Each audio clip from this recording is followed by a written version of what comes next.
Tes, apakah suara saya sudah terdengar?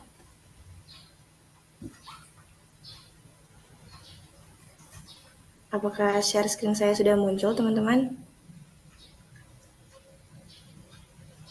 Baik, sebelum masuk ke materi, saya izin dokumentasi dulu ya.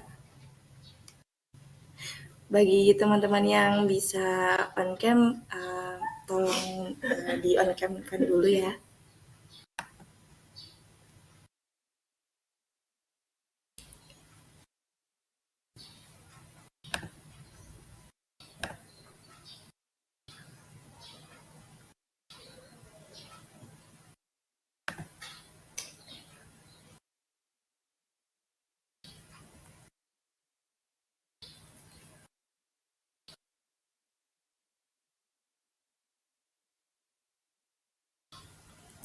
Oke, baik, saya izin screenshot ya.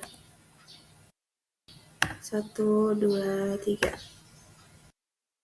Oke, terima kasih kepada teman-teman yang sudah on cam.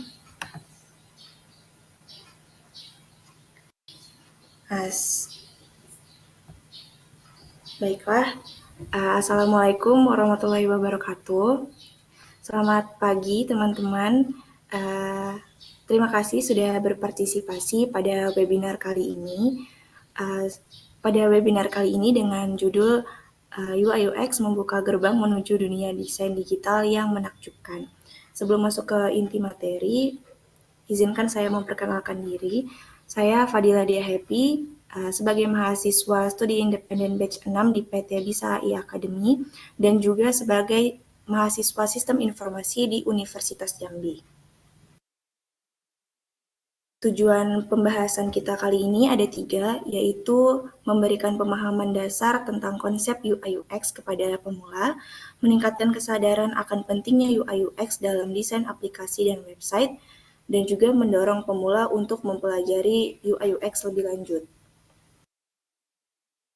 Nah, selanjutnya ada agenda kita hari ini, yaitu yang pertama kita akan membahas tentang apa itu UI dan UX. Yang kedua, elemen-elemen UI, prinsip-prinsip UX, penerapan UI UX pada sebuah website, dan juga akan diakhiri dengan tanya jawab. Nah, pada materi yang pertama, apa sih UI UX itu? Pasti teman-teman udah sering kan ya mendengar istilah UI atau UX. Nah, UI itu singkatan dari User Interface yang berarti tampilan visual aplikasi atau website yang berinteraksi langsung dengan pengguna. UI ini melibatkan desain elemen-elemen visual seperti tombol, icon, layout halaman, serta interaksi antar pengguna dan antar muka yang dibuat. Sedangkan UX itu singkatan dari User Experience yang berarti pengalaman pengguna saat menggunakan aplikasi atau website. Nah, UX ini mencakup kemudahan penggunaan, kegunaan, dan juga kepuasan. Nah, sebelum kita masuk lebih jauh nih tentang UI dan UX, pasti teman-teman pernah menggunakan sebuah aplikasi untuk pertama kali kan? Nah, pasti teman-teman juga akan menilai aplikasi itu, apakah mudah digunakan dan apakah teman-teman merasa puas dengan pengalaman penggunanya.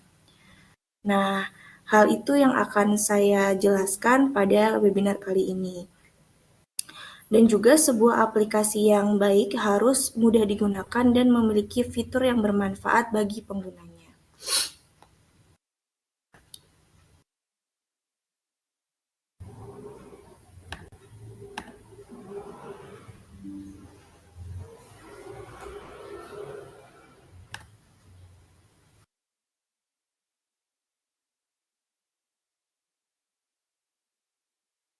Nah, selanjutnya ada perbedaan UI dan UX. Mungkin teman-teman udah sering juga kali ya melihat perbedaan ini sebagai contoh, yaitu di sebelah kiri ada botol dengan tulisan UI dan sebelah kanan ada botol dengan UX. Nah, botol saus ini keduanya memiliki fungsi yang sama, yaitu untuk menampung dan mengeluarkan saus tomat. Namun, perbedaannya ada pada desain dan juga pengalaman penggunanya.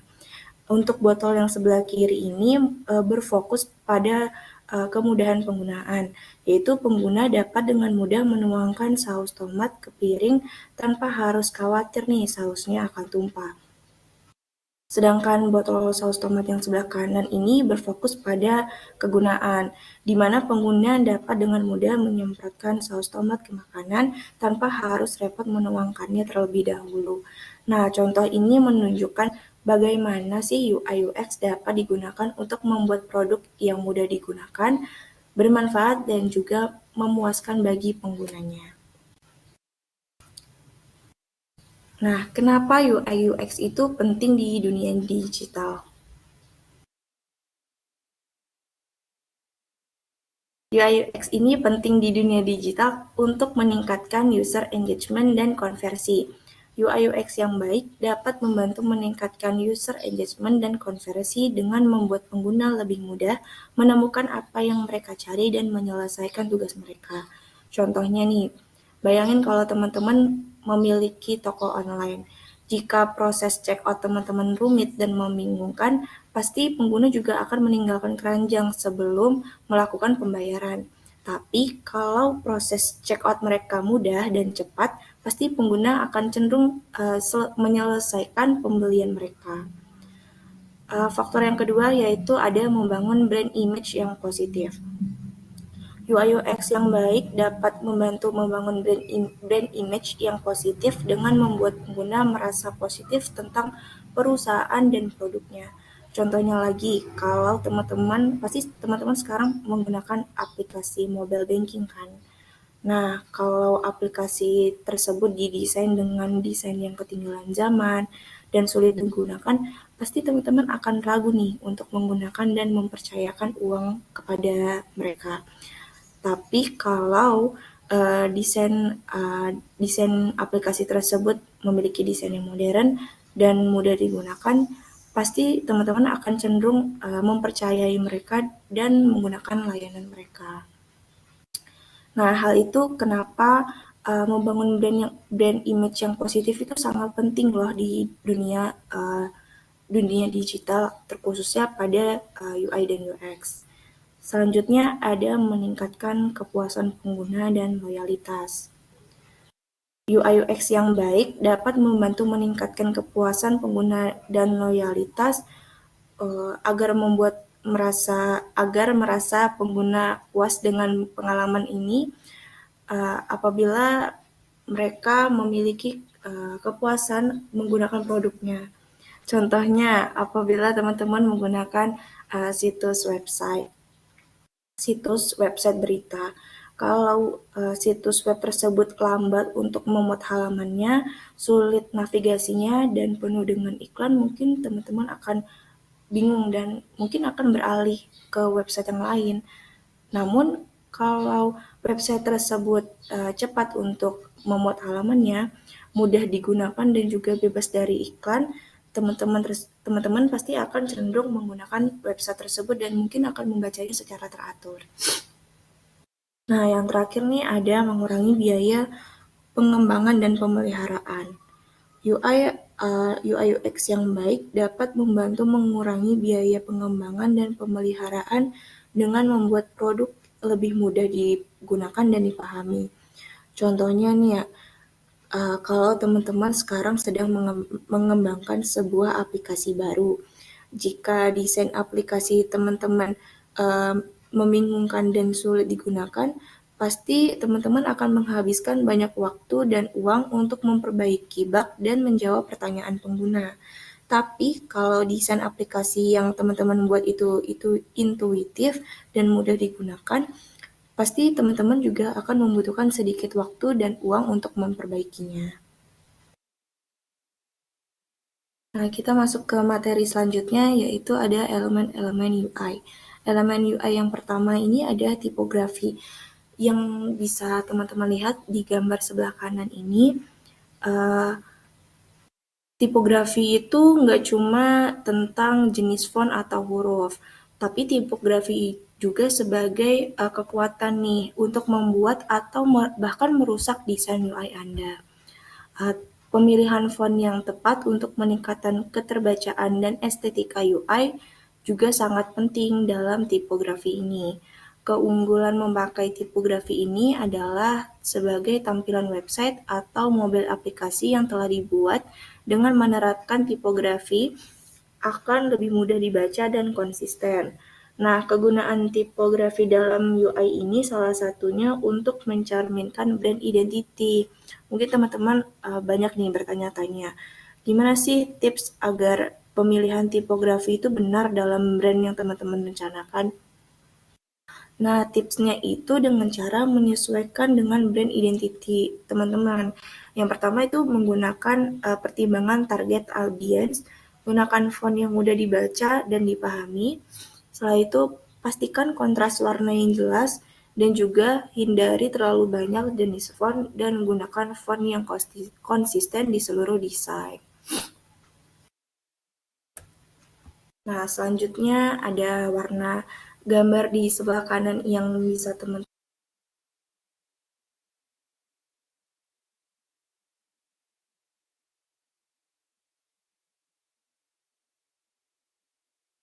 dengan brand image juga sangat penting nih untuk elemen UI.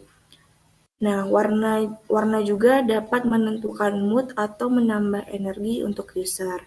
Warna juga dapat digunakan untuk penekanan pada elemen-elemen penting. Elemen UI selanjutnya ada icon. Bayangin nih kalau teman-teman lagi membuat website, tapi websitenya dengan websitenya dengan tombol yang penuh teks dan tanpa icon. Pasti pengguna akan kebingungan dan kesulitan menggunakan dan mencari apa yang mereka ingin cari di website tersebut. Nah, sebaliknya, website dengan ikon yang jelas dan mudah dipahami akan membantu pengguna menavigasi website dengan mudah. Penggunaan ikon yang mudah dipahami dan konsisten dengan gaya visual lebih cenderung memudahkan pengguna. Kita harus memahami kebutuhan pengguna dengan cara menambahkan ikon yang mudah dimengerti oleh user. Contoh penggunaan ikon yang ada di website teman-teman, contohnya seperti ikon profil nih, bisa digambarkan dengan gambar orang, atau ikon rumah untuk menu utama, dan juga ikon keranjang untuk proses check out barang. Nah, selanjutnya ada elemen UI, yaitu layout. Penataan elemen-elemen UI dengan cara yang logis dan struktur juga tidak kalah penting dalam tampilan UI. Contohnya pada gambar sebelah kanan ini, teman-teman. Nah, gambar tersebut menunjukkan website Spotify, aplikasi streaming musik ternama. Mungkin teman-teman udah pada sering menggunakan Spotify nih ya. Tahu nggak sih teman-teman, kalau layout Spotify itu tidak hanya rapi dan menarik, tapi juga dirancang dengan cermat untuk memberikan pengalaman pengguna yang optimal. Nah, di website Spotify ini terdapat menu navigasi yang jelas dan mudah diakses. Daftar lagunya juga tertata rapi dan informatif. Terdapat juga tombol play, pause, dan shuffle yang mudah ditekan. Untuk dari segi desainnya yaitu minimalis dan modern, tetapi juga menarik, sehingga pengguna mengerti cara menggunakan atau mengaplikasikan web Spotify ini. Nah, yang kita sudah masuk ke materi prinsip-prinsip UX. Prinsip-prinsip UX ini adalah pedoman fundamental yang digunakan para desainer untuk menciptakan aplikasi atau website yang mudah digunakan, menyenangkan, dan juga bermanfaat bagi pengguna.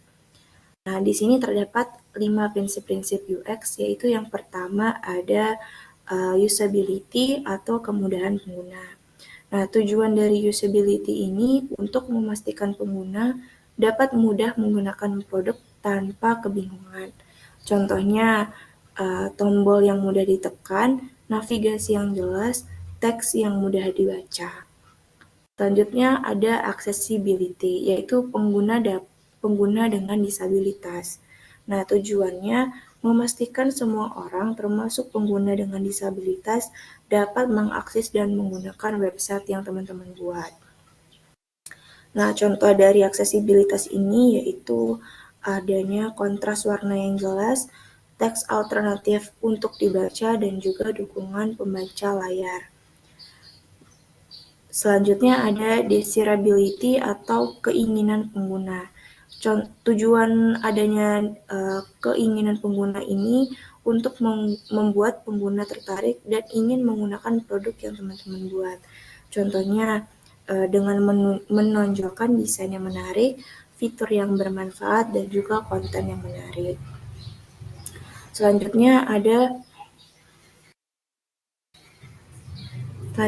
ada memorability atau mengingat atau menggunakan. Nah, tujuannya itu memastikan pengguna dapat dengan mudah mempelajari dan menggunakan produk. Nah, hal ini bisa ditonjolkan dengan tutorial yang jelas, petunjuk penggunaan yang mudah dipahami, dan juga umpan balik yang bermanfaat.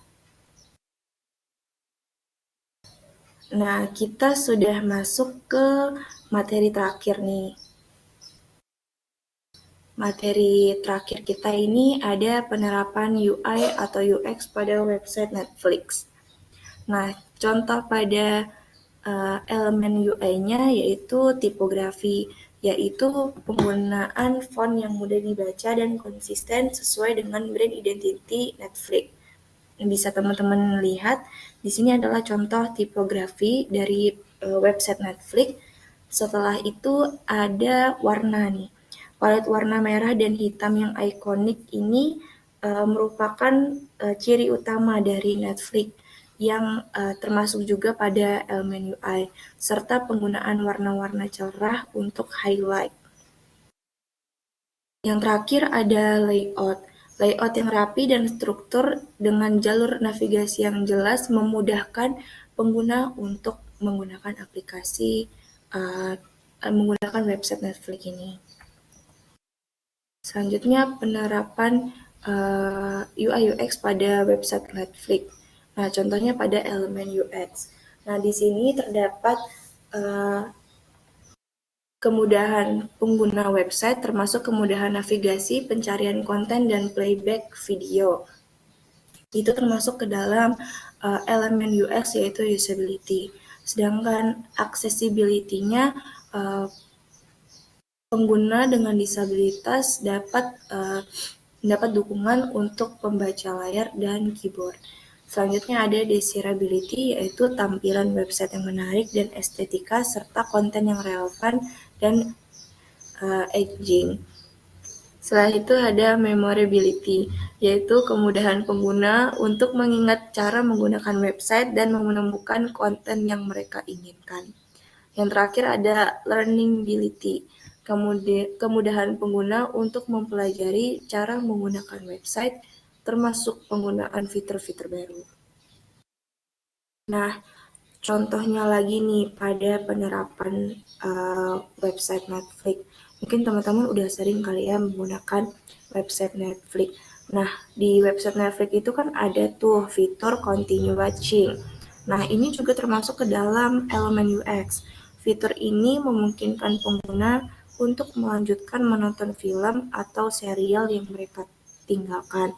Sehingga pengguna itu tidak perlu mencari film atau serial yang mereka tonton dari awal, bisa dengan cara menekan continue watching. Selain itu, di website Netflix juga terdapat fitur My List. Nah, fitur ini memungkinkan pengguna untuk menyimpan film dan serial yang mereka ingin tonton. Sehingga pengguna dapat dengan mudah menemukan konten yang mereka inginkan di lain waktu.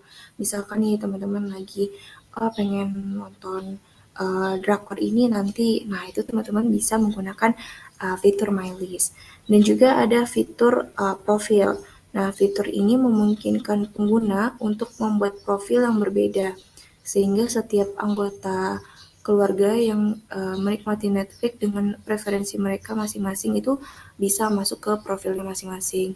Nah, biasanya ini teman-teman bisa akses sebelum masuk ke Netflix-nya. Pastikan teman-teman ada disuguhkan dengan berbagai profil. Nah, nanti teman-teman memilih salah satu profil tersebut, kalau teman-teman klik lalu memasukkan PIN gitu. Nah, kita masuk ke dalam kesimpulan nih. Jadi kesimpulan yang bisa saya simpulkan dari webinar kali ini yaitu UI UX bukan hanya tentang membuat desain yang indah, tetapi juga tentang membangun pengalaman pengguna yang menyenangkan, efektif, dan juga bermanfaat. Untuk meningkatkan pemahaman tentang bagaimana teknologi dapat digunakan, yaitu untuk meningkatkan kehidupan manusia. Kita dapat mempelajari dasar UI dan UX mulai dari mengetahui perbedaan, mengetahui elemen, prinsip, dan juga pengimplementasian pada sebuah website. Nah, kita masuk ke diskusi tanya jawab. Apabila teman-teman ada yang mau ditanyakan, boleh dengan cara on mic atau kolom komentar ya teman-teman.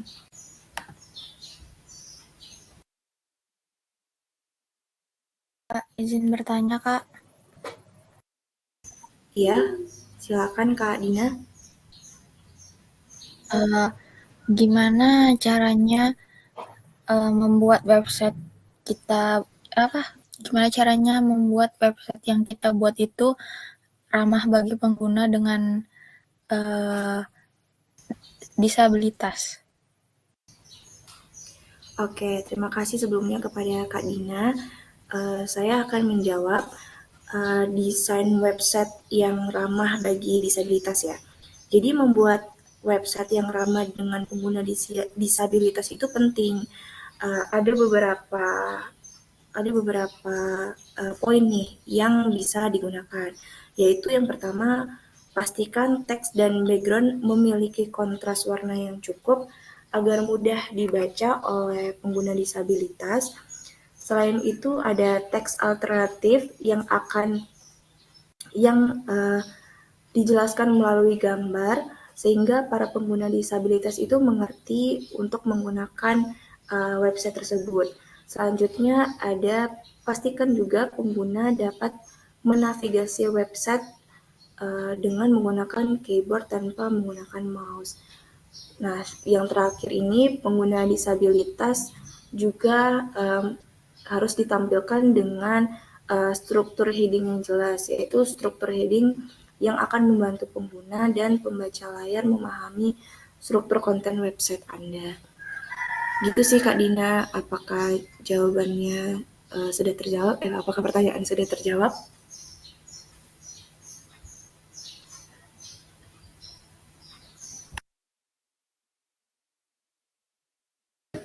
Baik, terima kasih. Selanjutnya nih ada pertanyaan dari Kak Cindy Namila. Kak izin bertanya, bagaimana cara untuk mengukur efektivitas dari UI atau UX yang sudah ditetapkan? Nah, pertanyaan yang bagus. Ada beberapa cara nih untuk mengukur efektivitas UI dan UX. Yang pertama, teman-teman tuh bisa menggunakan pengujian usability. Nah, penelitian ini melibatkan observasi pengguna saat berinteraksi dengan produk. Nah, ini juga bisa disebut dengan testing. Selain itu, ada A or B testing. Ini melibatkan pembuatan dua versi desain produk dan mengujinya dengan pengguna untuk melihat mana yang lebih efektif. Misalkan nih, Kak Cindy membuat desain A dan juga desain B. Nah, setelah itu desain itu akan ditunjukkan kepada pengguna. Nah, setelah itu pengguna akan memilih nih, apakah desain A yang lebih efektif atau desain B. Selain itu, Kak Cindy juga bisa survei pengguna.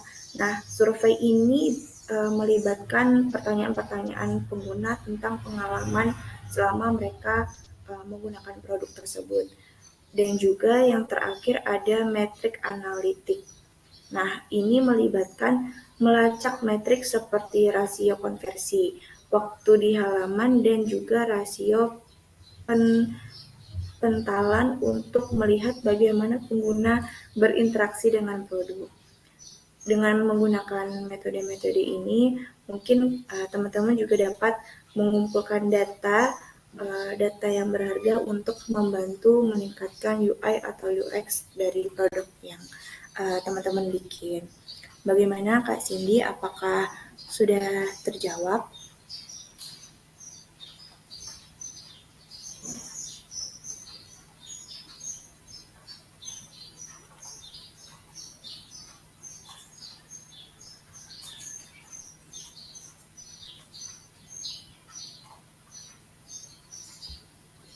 Oke, terima kasih juga. Apakah ada yang ingin ditanyakan lagi?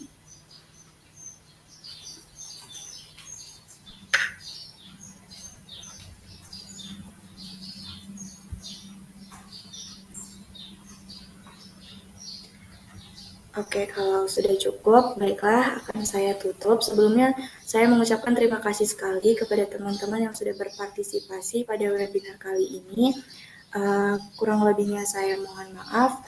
Wassalamualaikum warahmatullahi wabarakatuh. Selamat siang.